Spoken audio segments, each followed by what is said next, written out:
আসসালামু আলাইকুম। ধরেন আপনার পুলিশ ক্লিয়ারেন্স যে কাগজটা আছে এটা সম্পূর্ণ আপনি সাবমিট করছেন ডিএসবি অফিসে, বা ডিএসবি অফিস থেকে আপনার যে পুলিশের যে পুলিশ ভেরিফিকেশান যে ফর্মটা জমা দিয়েছেন ওনারা পাইছে। এখন এই মুহূর্তে আপনার কাছ থেকে যে পুলিশ সুপার কার্যালয় আছে প্রত্যেক ডিস্ট্রিক্টে, সেই কার্যালয় থেকে সে অফিস থেকে আপনাকে 4-5টা ডকুমেন্ট অতিরিক্ত আপনার কাছ থেকে চাওয়া হবে। আপনি সব কিছু অ্যাটাচ করে দিয়েছেন পুলিশ ভেরিফিকেশন ফর্মের সাথে, কিন্তু এই কাগজপত্রগুলো আপনার কাছ থেকে আবার চাবে, আপনি দেন নাই। পুলিশ ভেরিফিকেশনে কোনো স্থানে কোনো জায়গায় বলে না এই কাগজগুলো দেওয়ার জন্য, কিন্তু ওনারা আপনার কাছ থেকে এই কাগজগুলো চাবে।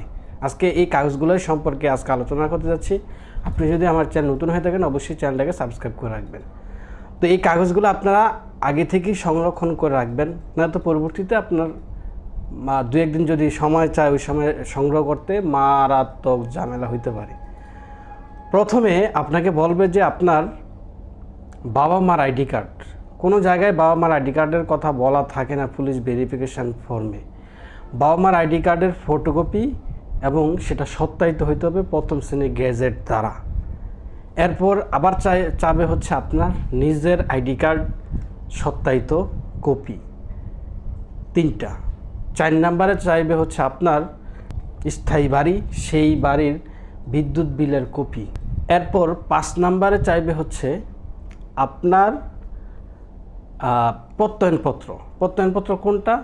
ধরেন আপনি যেই জবের জন্য অ্যাপ্লাই করছেন, যেই জবের জন্য যেই পড়াশোনা চেয়েছে, যদি আপনার এসএসসি চায় এসএসসির প্রত্যয়নপত্র, যদি এইচএসসি চায় এইচএসসির প্রত্যয়নপত্র, যদি আপনার মাস্টার্স অনার্স ডিগ্রির প্রত্যয়নপত্র চায় তাইলে সেই প্রত্যয়নপত্রটা আপনাকে সংগ্রহ করে রাখতে হবে।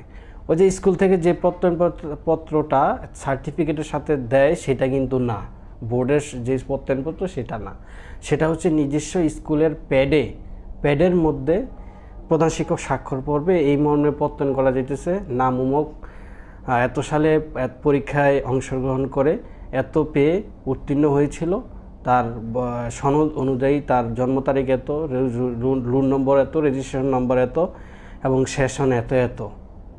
সে তার নৈতিক চরিত্র ভালো, আচরণ উত্তম, আমি তাহার সর্বাঙ্গীন মঙ্গল কামনা করি। জাস্ট এই লেখাটাই আপনার প্রত্যয়নপত্র। এটা আরেকটা হচ্ছে আপনার চেয়ারম্যানের সার্টিফিকেট আপডেটটা। ধরেন 1 বছর পার হয়ে গেছে, 2023-এর পরে 23-এর আপনার আগেই পুলিশ ক্লিয়ারেন্সের সাথে জমা দিয়েছিলেন, এখন 25 আইসা গেছে, এখন 25-এরটাই আপনার চেয়ারম্যানের সার্টিফিকেটটা দিতে হবে, অর্থাৎ আপডেট সালেরটাই কিন্তু আপনাকে দিতে হবে।